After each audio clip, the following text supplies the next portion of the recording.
So, well, without further ado, let's call up Dr. Lieberman that's here.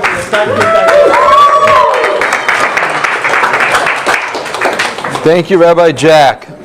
I usually wait about 60 seconds for the applause to die down, but it's okay. It just means we're running ahead of schedule. Let's get myself... How are you? Good. Hey, wow. All right, great. How are you? Thank you for asking. You know what? My back hurts a little bit. I've been traveling a lot. You know what? Enough about me. But thank you for asking. See? But by the way, that is a very good introduction to how we should conduct ourselves on a date, because a lopsided, one-sided conversation obviously does not go very far. What I'd like to share with you tonight are some very practical, specific tools and strategies that can help to infuse your dating with a greater degree of success. Well, I suppose if it's successful, then you're done dating, so I'm not sure how that works exactly. But anyway, to begin with, I'd like to tell you a short story about 3 psychiatric patients who wanted a weekend pass. I know what you're thinking. Well, it sounds like a typical share on dating. Okay. So, 3 psychiatric patients want a weekend pass, and they go to the psychiatrist and says, we'd like a weekend pass. And the psychiatrist says, I can't let you out. They say, why not? And he says, well, because you're crazy. They said, I know, but we really want to go out for the weekend. Psychiatrist says, I can't let you out. And the patient say, please, please, please, I want to go out. Psychiatrist says, fine, I'll tell you what. If you can answer one simple cognitive question, I'll know that you're sane enough to be able to go out to real world for the next couple of days. So they all readily agree. Psychiatrist goes to the first fellow and says, what is 6 times 6? 36. We have a math major amongst us. Okay. Now, while that may be true, he nonetheless answers 136. And as you aptly pointed out, I know that's not the right answer. Right, okay. So he'll keep us straight. So he goes to the next guy and says, what's 6 times 6? The guy's thinking, and he says, Wednesday. Well, clearly, as you probably well know, that's not the correct answer. We can confirm that, I think. Okay. Goes to the third guy, says, what's 6 times 6? The guy's thinking he really doesn't want to make the same mistake as the other guy is thinking, 6 times 6. So he borrows a pen from the psychiatrist, and he's going through calculations, 5 minutes, 10 minutes, 15 minutes. Papers are flying all over. He looks up and he says, 36. Psychiatrist says, I can't believe you got the right answer. Okay, fine, you go. His friends are patting him on the back. He already has his bags packed. He's going to the elevator, presses the button, the door's open. He's about to step in. The psychiatrist says, hold on, just 1 second. Wait, just do me one favor. You got to tell me, how did he get the 36? Guy says, Doc, it was easy. I took 136 and divided by Wednesday. That's not the way you get to 36, I know, right? When it comes to dating, sometimes it could seem like the math just doesn't add up. You know what? You're doing all the right things. You're presenting yourself properly. You are following all the quote-unquote tips and strategies and tools, but somehow it's simply not clicking. So I'd like to share with you maybe some insights on how you can optimize your ability to date more effectively. But as Rabbi Jack aptly noted, we like to make this as practical as possible. So as we move along, if you have any questions, comments, thoughts, anything is not clear, or you'd like to offer a specific challenge you're dealing with, feel free to tell us your name, social security number, your mother's maiden name, and as well as specific challenge and what's holding you back in life.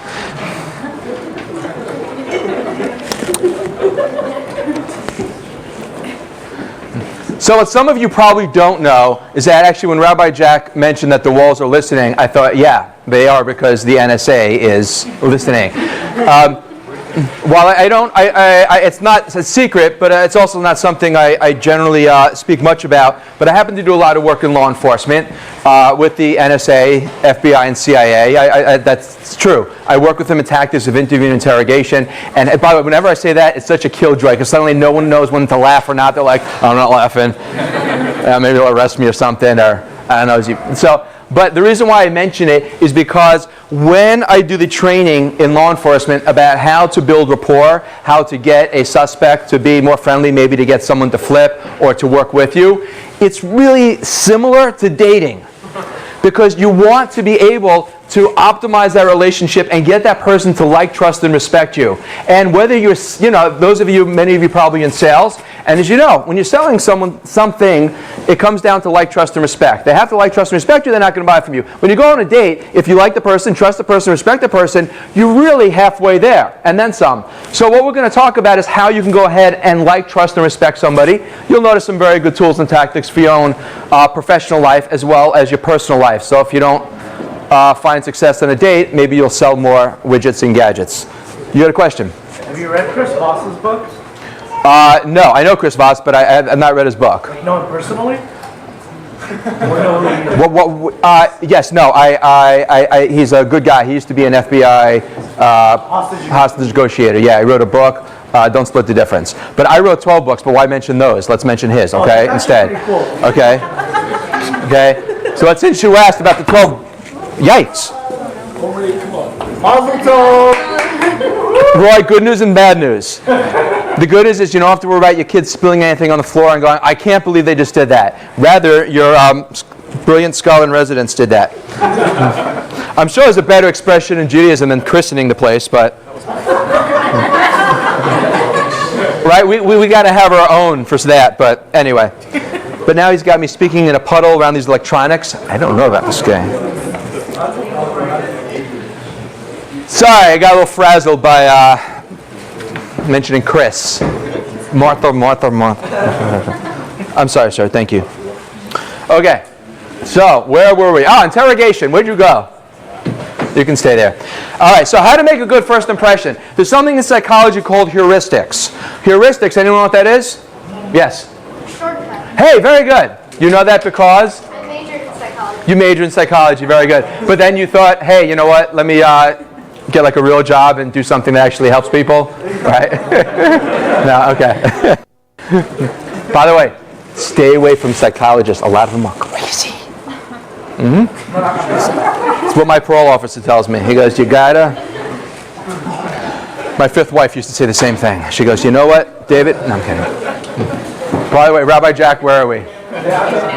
Yeah, so to answer your question about this recording going live, we'll have to maybe do some editing. We'll see. Okay? Heuristics. Very good. Heuristics are mental shortcuts. By the way, this is going to be in the test, so you have to pay attention. How many people got pit in their stomach when they heard that? Come on. Right, a little Pavlovian conditioned response. It's okay. You want to make a call while I'm in the middle of the talk? That's okay. That's cool. Record it. All right, yeah. He's calling me. I'm sorry. Excuse me. So heuristics are mental shortcuts. They allow us to be able to process a great deal of information, because if we had to make a decision each and every time you saw someone, met something, did something, it would be too overwhelming. So here, there are a number of heuristics. I'm going to share some with you. You may notice them playing out in your real life as well. When you go to a store and you see, for example, a jacket or a dress or a suit or something that is $500. Is that a good price or a bad price, by the way? Right, depends on a lot of things. But what if you saw that it was 90% off? It used to be, any math majors? A lot more money, right? Where's that 36 guy? What it used to be? It used to be $5,000. Yeah. Okay. By the way, I don't know. No one here knows, so we're going to go with that. Okay, fine. Right. It used to be more money. Okay, that's right. Be 90% down. Right. Mark down about that. So it used to be $5,000, and now it's $500. And now you're looking at, wow, $5,000 legit, Georgia, whatever it is. You're thinking, wow, this is a good price. That's one of the heuristics called contrast and compare. We don't analyze, you don't look at things in and of itself. Rather, we look at things within the context with how they relate to things around it. So the price of $500 may or may not be good, but the fact that it was marked down, we now contrast it with something else. The law of authority is another heuristic. You walk into the department store, cosmetic counters, ladies, what are the women behind the counter wearing? Black. Right, black lab coats. Like, they just graduated from Cinnabon, and now they are, and now they are official with the clipboard, with the lab. It's like, really? But they wear the white or black lab coats because it gives them that air of authority. And there are a number of different heuristics like this. One of the heuristics we make has to do with first impressions. And here's why it's so important. When you meet somebody for the first time, you ever go on a blind date? Well, I guess, today I don't know how much it happens. But, a friend of yours sets you up. Maybe you saw sort of a picture that was like in black and white, and all those group photos. And it's like, no, there he is. Like, no, behind that guy in the shadow. Yeah, that's him. You have a better picture? No, that's the picture. Right. By the way, that's a dead giveaway.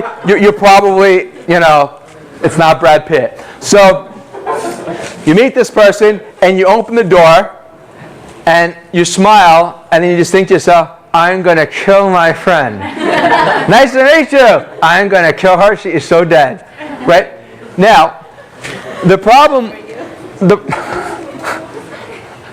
with first impressions is that because of heuristics, we assume that our first impression makes sense. See, when you first saw me, when you first see anybody, you instantly form the conclusion. As soon as I got up, by the way, just how I was dressed, how I looked, what I'm wearing, you instantly, and now it is going to take a lot to undo that filter. Because when you meet somebody, or you see someone for the first time, those first few minutes are completely critical.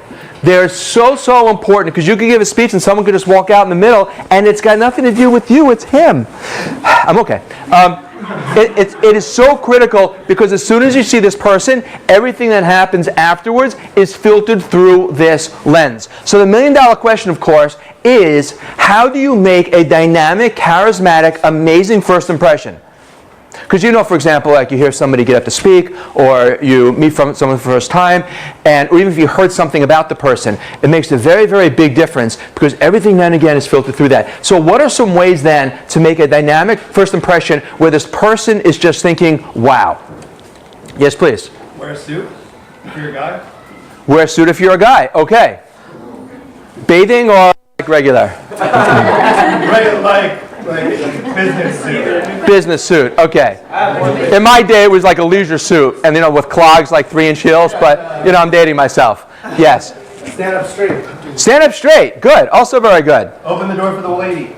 Also very good, yes. Who said smile? Cry? What? Oh, I'm thinking, what? Cry, by the way, is not good. How are you? Oh, you're awful. What did you say? I said smile, she said cry. I'll tell you, by the way, just a fair disclosure from the personal files, when I first met my wife, we were set up actually on a date, and we met at Starbucks on the Upper West Side. I was coming in from Boca Raton, Florida. She was coming in from Queens. I happened to be on time. She was 20 minutes late. So, but she called to tell me that she was going to be late. I thought that was really, really nice. Now, it happened to have been the last time she ever called to tell me she was going to be late to anything, but it was nice, and she did, by the way, set a very good impression. And I tell people, I work with people who are, trying to get a job. I say, one of the best things you can do is if you're going to be late, even by a few moments, just call the person and say, I want to apologize. I happen to be, stuck in traffic, whatever, 4 or 5, so it's a good excuse. I'm going to be a few minutes late. This guy will think you are such, or her, whatever the boss is thinking, incredible mensch, that you are consider that person's time. Just a very important thing to do. So, number one, as you say, is be on time. If you're going to be late, the best thing you can do, the very best thing you can do, is call and apologize. And, take a little responsibility. I had a friend of mine who I was speaking with, and he was very, very late, and he came, and he was honest. He said, I want to apologize. I'm late because, I just left late. And I didn't really care to be on time. That's what he said. So, A for honesty, and, D for revealing that. So you don't want to tell it to the person. One of the most powerful things we can do, see, when you meet somebody right away, are you all familiar with what's called the fight, flight, or freeze response? Yeah. Right? Now, it used to be called fight or flight, and then it was changed to fight, flight, or freeze. You know why? We changed it so you guys couldn't buy used textbooks anymore. No. Okay. It's only part true, by the way, because once you make a change, it's like, sorry, you can't. You got to buy the new edition. So, yeah. Fight, flight. Yes, thank you. By the way, I was giving a talk at South Africa, Sinai Indaba, great crowd, 5,000 people. I'm like a schmuck, I take questions, but okay. Someone asked a question, and then I forgot where I was. So I eventually I said, where was I? 5,000 people. I go, I'm like, really? Nobody here? So like, oh yeah, you're talking about something. So yes, thank you, fight or flight. So, What happens is when you meet somebody or you meet anything, you come across a situation, if this person engages a fight or flight response, fight, flight, or freeze, right, they're already going to go on the defense. It ends up sending, just long story short, the heuristic programming, the reptilian part of our brain, sort of the part that is on alert for danger, and go into defense mode. And this person will be very, very defensive. So one of the best ways to get it under the radar when you first see the person is to smile. What's that? Smile. Smile, yes. Thank you. At least, yeah. Fake it to make it. Also. Okay. Smiling is faking it, can be sometimes faking it to make it. This is true. Actually, the Ramchal, the great commentator, explains that the external awakens the internal, and that's really what behavior modification is based on, is by engaging in a certain behavior, you come to feel it. So yes, very good. As our friend reminds us, fake it till you make it. But what smiling does is it does a couple things. Number one is, physiologically speaking, it calms us down. There are two things somebody who is nervous does not do. They do not smile, and they do not breathe. Now, of course, when I say don't breathe, I mean that they don't take natural deep breaths. They're usually very shallow, right? If you're nervous, you're going to get up to do something, right? Which is why actors very often, before they go on stage, they will do a lot of exercises. Oh, it's LA, you guys know what I'm talking about. They will take a lot of nice deep breaths in order to make them more relaxed. And when you're nervous, you don't smile. You can do those creepy smiles, like that's a big turn off. Those leery smiles. A full, genuine smile that encompasses the eyes, called the crow's feet, like this. Genuine smile is something you don't do when you're nervous. But here's the key: smiling when you meet the person is not effective. What the research does show is smiling right after you meet the person is what establishes rapport. Meaning, when you bump into somebody and you turn around and they're smiling, they're already smiling. That doesn't mean that they're happy to meet you. They happen to be smiling, period. But when you meet somebody and then they begin to smile, it's a direct response to seeing you, and that's what establishes rapport. The research also shows that the timing of the smile makes a difference. You don't want to do one of those quick, hey, because those are obviously fake. You know what those look like. That sudden quick smile, like the person says, oh, I have to be good, nice to this person. Hey, hey, hey, right? A slow smile that comes on right after you see the person is optimum for establishing rapport. Sort of like, hey, hi, like that. Got it? Now, you turn to your partner. No, okay. Okay. Smiling is important. Posture is very important. You're having a conversation with somebody and they do this. How do you feel? Yeah. By the way, as soon as I do this, everyone already has their arms crossed. They're thinking, now what do I do? Lieberman said this, and now I'm not going to not cross them because he said don't do that. I'll just keep them like this. Well, then some people, the guys are defiant. Okay. But make yourself comfortable. What happens when you have a conversation with somebody and they do this? It feels like they're defensive, they're turned off, they're not interested. Even though the room could be cold, they're just resting their hands, subconsciously it sends a signal that this person is not fully engaged. Matter of fact, research shows, it's fascinating research, they looked at 2,000 negotiations and they found that people where both parties had their arms and legs crossed, in 2,000 negotiations, not a single one ended successfully. Wow. You got to have an open body posture. Salespeople know this. On a date, it's important. Again, you're talking to somebody, they're sharing something that's important. Do your best not to do this, because even if you're fascinated, wow, that's interesting, it sends a signal, I'm turned off. You want to keep your posture open. You want to keep your self facing forward. Is there something you want to share with the rest of the class? Bueller? Bueller? Bueller?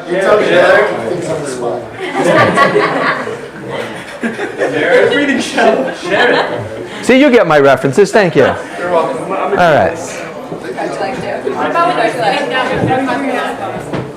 That's a great question. So it's like this. If you're in a negotiation, a conversation, or on a date, and the person cannot see your legs, certainly you're free to cross them however you're comfortable. But if you're sitting in a lounge, or you're sitting in an open chair, whatever, ideally, again, best not to. At least certainly when the person is sharing something that's particularly important to him or her.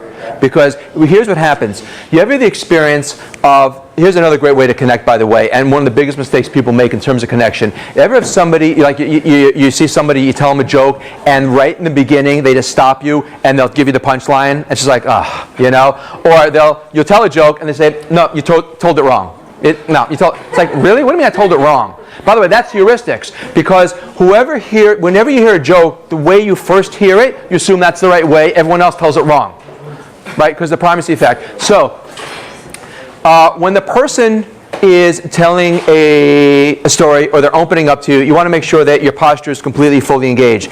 And just parenthetically, to start to say, when it comes to jokes, is when the person tells a joke, don't interrupt them, don't tell a punchline, don't say you ever heard it. It's a great thing also to do with kids or anyone. It's a great way to connect. When they tell you the joke, even if it's ridiculous, even if you heard it 1,000 times, they told it wrong, they messed with the punchline, you let out a nice laugh. It is so engaging and so encouraging for that person, because the reason why this person is telling you a joke is because they want to connect. They want to give to you. You're telling someone a joke because you want to give that person pleasure. You want them to feel joy. So when you short circuit that, you don't allow them to give to you, and it interrupts the relationship, the connection. And by the way, and connections are born not out of us giving to that person, but from them giving to us. That's how we come to connect to somebody, because you know in your own lives, the more you give to someone or something, the more you care about it. So when you allow this person to talk and express him or herself, or tell a joke, tell something that's important, you don't interrupt, you fully engage, it's very, very powerful. I remember I was, our housekeeper was having a bit of a moment, and she was very, very upset, and she was going on and on and on, and for about 10 minutes. And my son walks into the room towards the tail end of it. He says, Dad, what was that about? I said, I have no idea. He goes, but you're talking to her for 10 minutes. I said, I know, but she speaks Spanish, and I only know 3 words. He goes, but then why were you talking for so long? I said, I wasn't talking, I was listening. I don't know what she was upset about, but she seemed to have left a little bit, more placated. But as she was talking, I just nodded. I said, like this, you sort of make appropriate gestures, and that's what it means to empathize with somebody. Empathy means that you're sharing their emotions on your face. They're excited, you're excited. They're in pain, you're in pain. And that's to build connection. Yes, please. At what point does it come off as like being fake? They find out it's fake and then it's not. It's an excellent question. The very good question is, at what point does it appear as fake? So here's the thing. The best way to avoid fakeness is to actually care. Right? When all else fails, try being authentic. Right? You could actually try to actually listen and be engaged and so on. But I will tell you, as you may have known from your own experience, you ever have a time when you just wanted to get something off your chest, you wanted to talk maybe your spouse, and she's like not listening, she's even sleeping, but you're still talking because or sometimes the other way around, right? Sometimes you just want to communicate. Certainly I don't advocate that, but there is what to say for active listening, which is something that will help the person to feel heard. And active listening pretty much means is you're not doing anything other than listening to the person. Now, when a person is speaking, since you don't want to interrupt, number one rule in dating, number one rule in customer service, number one rule in sales, never interrupt anyone, whether they're talking about something positive or negative. It's incongruent with the flow of the conversation. But then, how do you let that person know that you are fully engaged in what they're saying and you care what they're saying if you can't talk? What do? You reaffirm. You reaffirm. Good. Right. Very good. You reaffirm, you nod, and now I want to share with you a fantastic technique if you need a serial killer to confess or you want to help your date to open up, or hopefully not the same thing.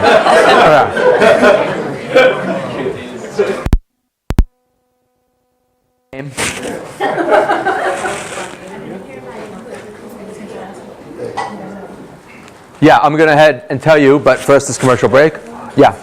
Yeah, so at what point also, like if you're let's say with someone or you're in a date, you're not gonna think to yourself all these things while you're actually That's why you're gonna have an earpiece with me in your ear, and I'm gonna be walking you through everything for the low price of $1,099. I will be in your ear for 2 hours, okay? And you don't have to worry about that thing, okay? No. You don't have. You're actually raising a good point. You don't. Sorry. It's okay.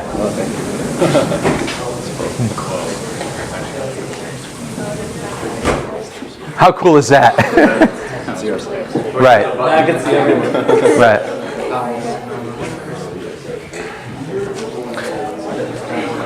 And now we're trapped for 24 hours, people. Look, let me...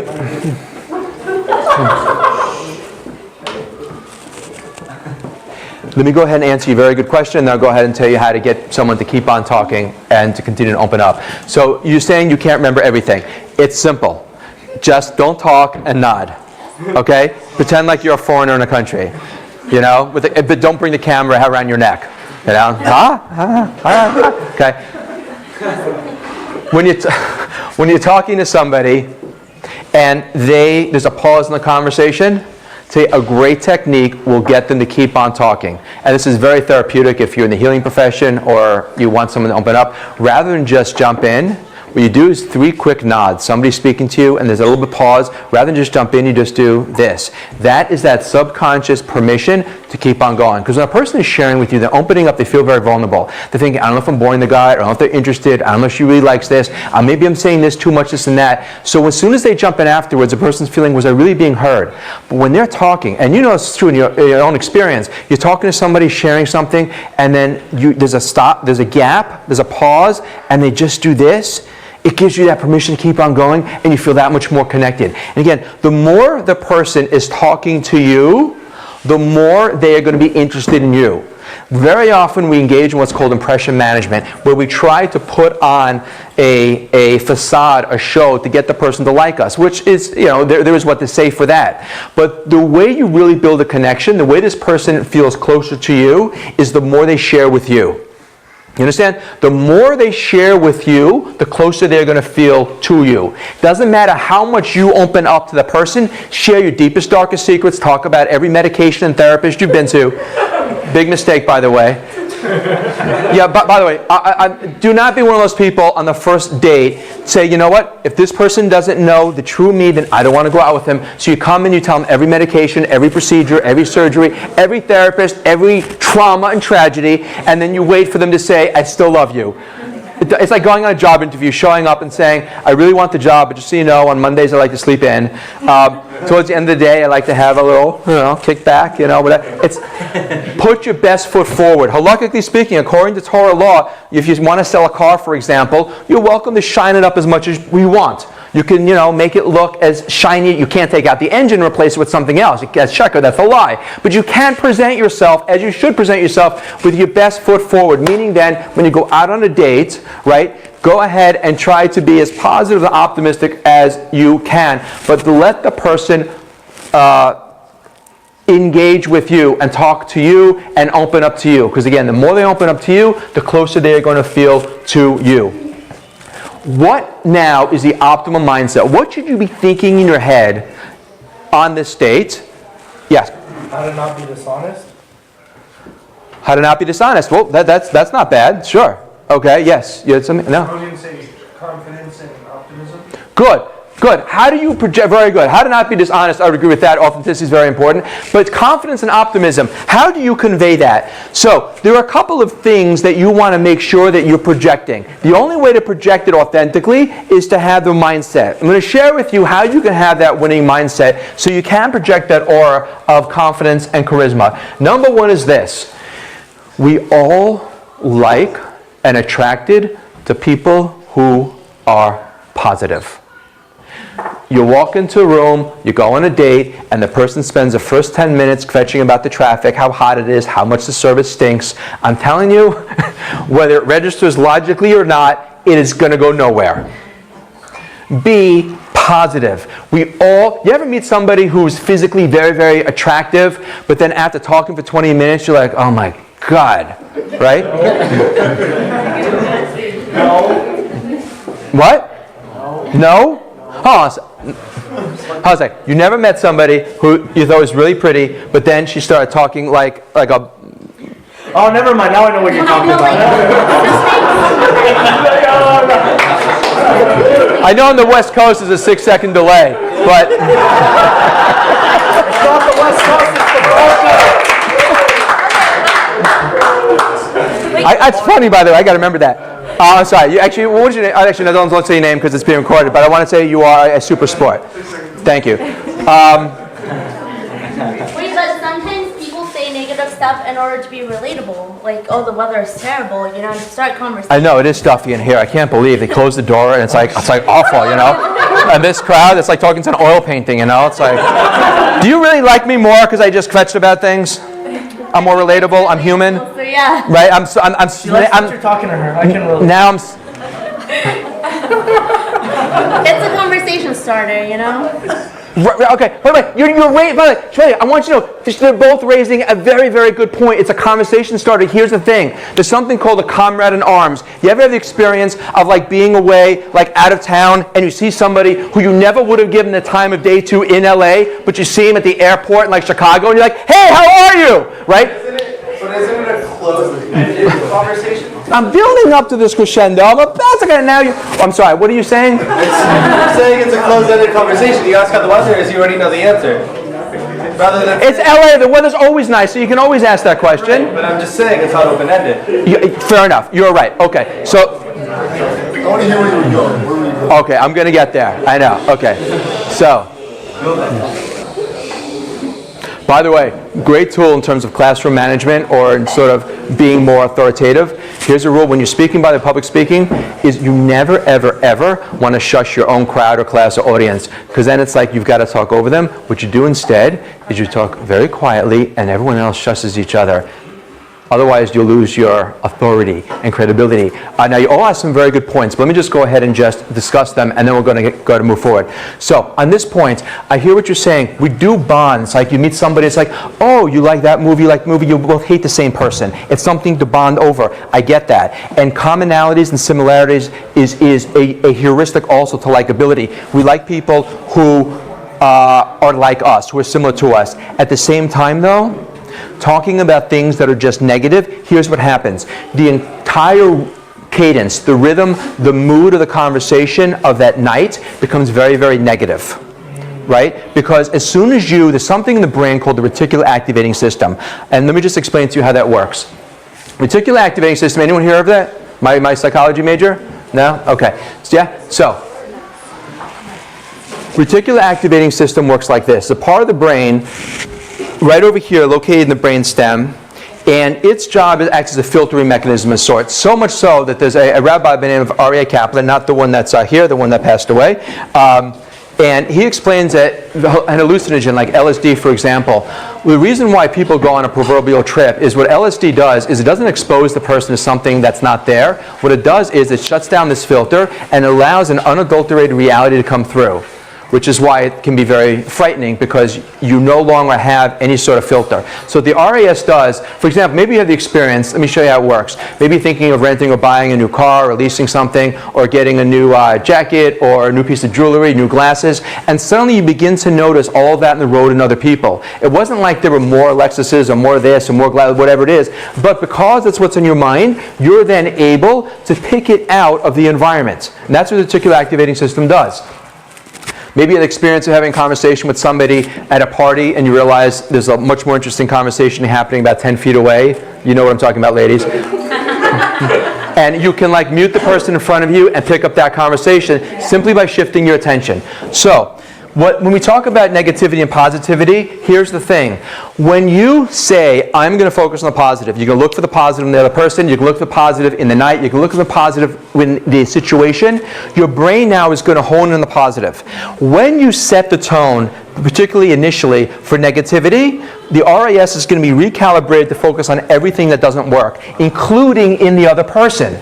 Meaning then that when you have a negative conversation, it's important to understand about the weather, about the service, about the place, this person is now looking at you through the RAS of negativity. So it primes them? Yes, very good. Yes, it does prime them, and they're going to now zero in and make connections that they might have dismissed, or they would have judged favorably and thought was positive, but rather become something now that they don't like, which is why it's important to set that tone. There was a question? What did you ask before? Open-ended versus closed-ended. Right, yeah. So in terms of questions, you want to make sure that your questions are open-ended. Otherwise, you can have these lopsided conversations. At the same time, I want to explain this idea about chemistry, and then maybe we'll go ahead and take some other questions. People very often say, you know what, there's just no chemistry. We went out on a date and we just didn't connect. Here's the thing. what happens to your personality when you go out with somebody who you really, really, really like? You see the person, you're like, oh my gosh, I can spend the rest of my life with this person. They are so amazing. What happens to your personality? Change. Right. You either just become a clam, you can't talk, you just don't know what to do with your arms, your comment, everything just goes all over the place. Or you talk a mile a minute while you're talking, you say, I can't believe I just said that, you're censoring everything you're saying. Your personality doesn't come through. Because think about this, if you did all the stuff on the dates with the guys and girls who you didn't like, with the ones that you do like, you'd be married 10 times over. Well, hopefully just one time, but you know what I mean. Right? In other words, when you go on a date with someone you're not that interested in, you are amazing. Your personality is terrific. You're charismatic. You're engaging because you don't care. You just want to be a nice person. But as soon as that fear comes in, your personality shuts down. So I encourage you, when you go on a date with somebody, if it doesn't click, if you say, well, nice person, but it was like talking to a photograph, no dimension, no engagement, it could be very often that they just really, really, really like you. So I encourage you, this idea about chemistry is too easily corrupted by the assumption that if you don't click right away, that it's not going to be productive long term. Yes, Kia. But from like a primal, like natural selection perspective, like couldn't that fear, that like a guy can't even hold his own like on a first date with a chick, like doesn't that like on a primal, like natural selection kind of way, like signal to the chick like I don't want to be with this guy? Right. Okay. So his question is, make sure I understood this, is that you're saying it's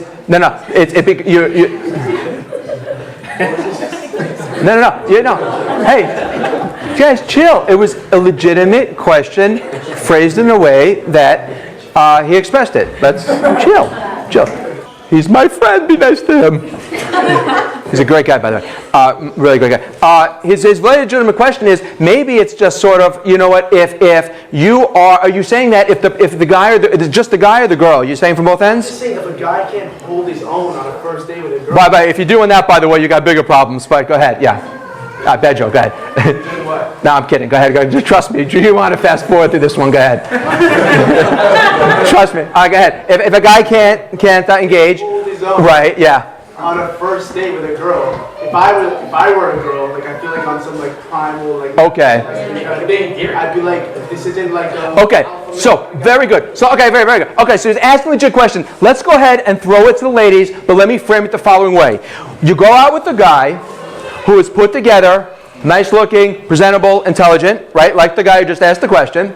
And you see that he's really interested in you and is just all thumbs and a little bit just befuddled and has that sort of like, endearing quality of, I know I'm leading the audience, but just sort of like, bashful. What's that? He's bashful. Bashful. Okay, it's a nice word. A little bit bashful. Do you find that more endearing or less endearing? Okay, let's stop. Okay.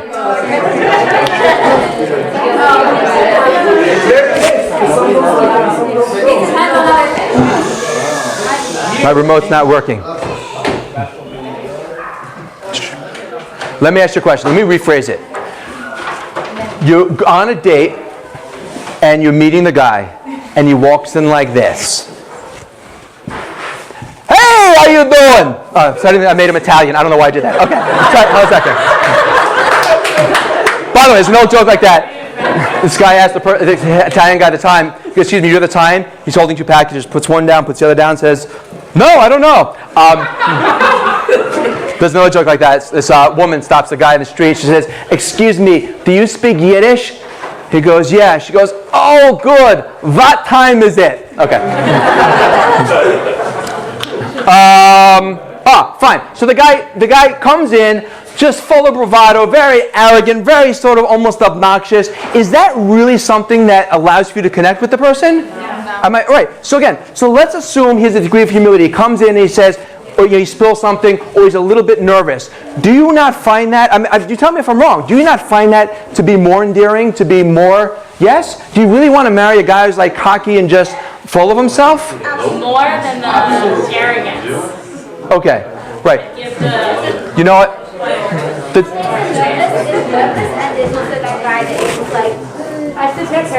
no, I'm not talking about Woody Allen neurotic and like. It's a level of nervousness that you can have, and then there's also like, why are you this nervous right now? We're just on a date. Chill out. Right. What is it? Right. So look, let me give you an example. Okay. Anyone here play poker? Yeah. Okay. Anyone not play poker, by the way? Okay. Right. Okay. Let me give you an example. I'll give you a great example.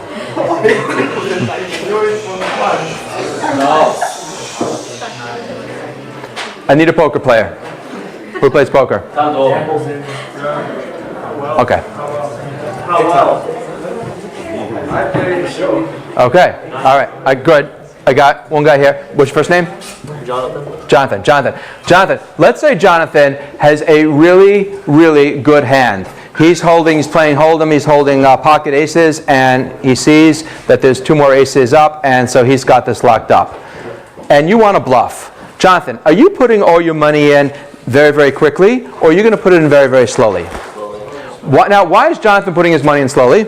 So you can bring in more into the pot. Right, because he's operating the assumption that people are going to think he's not sure what to do. Now, Jonathan, let's say that you're sitting with 2-9 off suit, and you want to bluff, which, by the way, never bluff without something. Well, poker tip. 2-9 off suit, 2-7 or whatever it is, and you want to go ahead and bluff. Are you putting your money in fast or slow? Fast. Now, let me ask you a question. We all readily would agree that Jonathan would put his money in fast if he had a poor hand and he wanted to bluff, and he put it in very slowly and seemed to deliberate if he wanted to give the appearance he's bluffing. If he knows that and you know that, why does Jonathan still do that? Because the chances are still higher in that one. John, what do you mean the chance is still higher? The chances are still higher in your favor to play that way. In other words, to give the impression that you actually don't have the hand. But you know that and everyone else knows that. Yeah. So why would you not then do the opposite? Because you're taking more of a risk not to do it. You're not trusting other There's people. no You're not trusting other people. Yeah, there's no guarantee. There's a higher risk. Okay, if you guys want to play cards later, let me know. Okay? There's no right answer. That's 1. Okay, that's 1. I don't know what happens when we get to 3. Let's not find out. How are we not at 3 yet? I know. I was thinking the same thing. Okay, that's fine. Now that's 2. Okay, we need to wrap up, but yeah, go ahead, please. Yeah, I had a different question in terms of like, let's say you're trying to connect with a person, right? And you're asking questions to try to open-ended questions, but you're getting short answers, or you're trying to find a way to like. Okay, excellent. Good. So he's asking a very good question. Let me please encourage you to consider what it looks like when the date is going south, and it may be time to, cut your losses and move on. For whatever reason, this person does not appreciate just how amazing and wonderful you are, and it might be better to, invest your emotional energies in a different direction. If you're having a conversation, you ever have a conversation, by the way, with somebody who just doesn't pick up on social cues, you're talking to them, and you're like,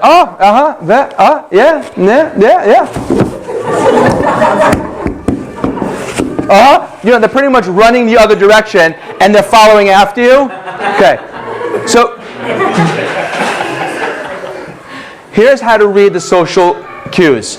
First off, if you're getting, on the unlikely event that you're actually getting short one-word answers, assuming that everything else is in play, it could be that the person is not operating with the highest degree of interest. Because usually, not always, usually, you would think that this person would extend the conversation. The asterisk there is if they are overwhelmed or intimidated by you, in which case they would be uncomfortable. If you have like a subordinate situation, or you are speaking to somebody who just doesn't feel like they're able to maintain the integrity of the conversation. So it could be that you're going to get uncomfortable one-word answers just because they are not feeling sort of on parallel. But if you meet someone sort of at equals and you don't find some sort of back and forth, that is a good cue. Also look for, again, body language. They should be, as you should be if you're engaged in the person, facing forward, looking forward, talking to the person. If they're roaming around, checking the phone, taking a call in the middle of the conversation, those are going to be deal breakers. Sometimes it could be just like they're just shy or. Could be 100%. Right. It could be, but yeah. What if the person has autism? Yeah, it's a fair point. If they have autism, then you're probably not going to get the highest level of engagement. Yes, please. You didn't even explain why you would keep bluffing. I'm sorry. Yes, I'm sorry. Thank you so much for that. Yes. Okay. What was the question? Yeah, so no, I got sidetracked. I blame you, not me. It's okay. Let me say, I started the whole thing about speaking about confidence. The Talmud explains that man and Hashem, man and God, can't occupy the same space.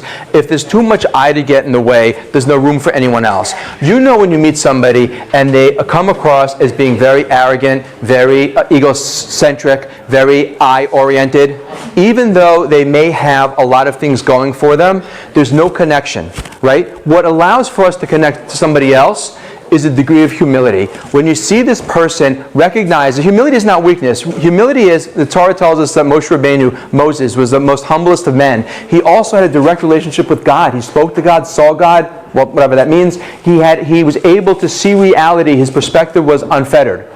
And he was humble. Humility is recognizing just how amazing and how great you are, but also know that everything you have is a gift from God. The people who think that they are the gift to God, right, are the ones who you're going to have a hard time connecting with. So I would encourage you to consider when you go out with somebody who is full of arrogance, that is not self-esteem. Self-esteem is a true, genuine sense of self-love and self-appreciation. That means that this person is able to give and receive. They know that they're loved and lovable. As self-esteem decreases and the person loves themselves less, the ego now is going to exist to compensate. And the ego says, I'm not going to acknowledge my faults, my insecurities. I'm going to go ahead and create this false image. The bigger the ego is, the more egocentric the person is, and the more difficult it is to connect with this person because they will become very controlling. The reason they become controlling is because they need connection, and to every degree we cannot connect legitimately, we're going to end up controlling in order to force that connection. But those of you that may or may not know, there's a great website called TorahAnytime.com. There's thousands of shiurim and talks and lectures by great people and me on there. I got to maintain my humility, right? Brilliant thinkers. If you go to TorahAnytime.com and put me in there, you'll see there's more talks that go into this more in depth. But it's important to understand this idea about connection and humility, and goes on his very good question in the back there about fear. You know what? It is ingratiating to know that this person has insecurities. What makes a person strong is not that they're invulnerable, but to the contrary, that they are vulnerable, that they can open up, and that they can be vulnerable with you, because a person who can't be vulnerable can't connect. If I'm not willing to open myself up to risk rejection, to risk you not liking me, then I'll never be able to connect with you. So you're going to get that false, inauthentic connection. Going back to that point about the gambling, I just use it to illustrate that, we will do things sometimes that we think will give people a certain impression, but I would tell you, if you're playing poker with anyone who's sophisticated, and I've worked with them, I train them, so I know that they know exactly why you're doing what you're doing. You are putting on a show when you want to pretend one thing over the other. So if you're bluffing, you're going to want to pretend that you're very confident. And it's the same way in life. A person who feels insecure about themselves, person who really doesn't love themselves, is going to put on such a show for you. They're going to come in, they're going to put down the world, they're going to maybe make some sarcastic remarks to you, which is a deal breaker in my book. They're going to point out everything that's wrong, just how amazing they are, because they want to show just how great they are because they don't feel it. A person who really feels a sense of self-esteem, a sense of self-love, they know they're a good person, they know they're worthy of love and connection, they're happy to have mistakes, they're happy to have insecurities, they're happy to open up in a genuine way. So don't fall for this false arrogance, for this bravado, for this I've got it all together, because it's nature's way of protecting. Sometimes the harder the shell, the softer the inside. No, that's nice. Yeah. Okay, before we wrap up, any questions? Yes, please. So what if someone is putting all that negativity out there and they're trying to be polite, try to figure out how to respond. What are suggestions for? Excellent. Very good, fair question. What if somebody is putting out a lot of negativity and you want to respond? So here, and this is why it's such a good question, is because we spoke about establishing rapport. So if you've got somebody who's complaining about something, what they don't want to hear is that they're wrong. Right? You know this is true. When you're talking about something that's important to you, it's like, you know what? I really had a hard time with this. Like, no, look on the bright side. It's only a dent or it's only a kidney. It's like, maybe the person really didn't. So here is the best way to handle that. Yes, it's a good. Again, understand. What do you do if somebody's being negative? You want to focus on the positive. But if you simply tell them that they're wrong or to focus on when you're focusing on something negative, you don't want to be told, don't worry, forget about it, or look on the bright side, you want to smack the guy. So rather, the way to do this is to acknowledge what they're saying. Say, yeah, I can see why this is really tough. That's validation. Validation has nothing to do with right and wrong, by the way. Validation has nothing to do with the facts. All validation means is I understand based on your perspective why you're in pain. That's it. Right? Very often we say to ourselves, I can't validate the guy because they're insane. They'll just contribute to the nuttiness. It has nothing to do with that. Validation simply means I understand based on your perspective why you're in pain. That's what allows for connection. So the person who's complaining about something, that's talking about something negative, say, you're right. Being stuck in traffic, that is tough. I can understand that, or I can see you got fired. Whatever it is, acknowledge that they're in pain. And then once you've got that connection, there's a great saying in sales, people don't care what you know till they know that you care, right? In all walks of life, in order to establish that connection, in order to help move somebody into solution mode, you first need them to know that they understand that you understand. And that's what empathy is. That's the connection, different from sympathy. Sympathy is, wow, stinks to be you. You give them the latest, Pinterest quote on the beauty of suffering, and then you go on with your breakfast. Empathy is, your pain is my pain. So once you establish empathy and validation, that's when you shift the conversation. But nice points. Okay. Any other questions, thoughts, comments? Okay. So let's end with the following. The rabbis teach us that your other half, your besher, your zivug, your helpmate in life, your soulmate, right, is out there. Already ready and rocking to go. The question you want to ask yourself is, are you going to attract this person? In other words, would you marry you?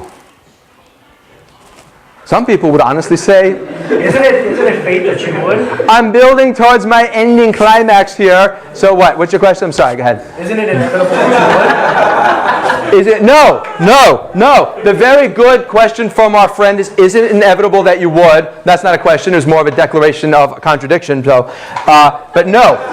As a matter of fact, here's what happens. We have a zovug, we have another half, but we also have this thing called bechira. Those of you that are interested or not interested, I wrote a book on it called How Free Will Works. Nice book. I wrote a couple of books. I would have said a dozen, which is true, but that would have made me sound arrogant. Now I can't say it anymore. So I wrote another book called Never Get Angry Again. You like it. Your point is, no, we can pass up on our zivug, we can pass up on our other half if we choose to, because we have free will. And why it's incumbent upon us to make sure that you know not just what you want, but you know why you want it. And when I work with people who are dating, they'll tell me, I need this, I want this. Fine, legitimate to want these things, but you have to be clear about why you want what you want. If you want somebody because they will complete you, because they will make you feel better about yourself, because you'll be able to show them off, or you'll be able to feel better because they are something that you're not, it's a mistake. Because it's an ego-oriented, egocentric mentality that says, I need somebody that does this, earns this amount of money, looks like this, so I should feel good about me. You're going to attract the wrong person. Someone asked me over Shabbos, they said, what is one of the best ways not to get divorced? I said, the best ways not to get divorced is to make sure that you marry the right person. Which means then you have to marry the right person. You have to have the right reasons why you're marrying this person. And if you go into it trying to complete yourself, trying to make sure that they fit what you need in order to project a certain image, you'll end up suffering. I'm telling you time and time again. So make sure that you know not just what you want, but why you want it. And of course, while we are looking for other half, when I said before about dating yourself and about knowing yourself, would you marry yourself? Work on yourself. Be the kind of person that you want to be that will attract your other half. And also, as the rabbi teaches us, the most important thing we can do is to pray. We have to thank and ask God to be able to open our eyes to the right kind of person, the right time, that when you go on a date, the right words should come out of your mouth, and you'll be able to see this person and see the good, and to recognize that this may very well be your other half. And at the same time, also ask for the wisdom to be able maybe to look aside at those things that you might have prejudged, that you might have said, this is not for me, that you might have said, you know what, I could never. And maybe expand the possibilities and open yourself up to a way of thinking you never considered. With that, God willing, you will find your other half very soon and easy, and thank you for listening.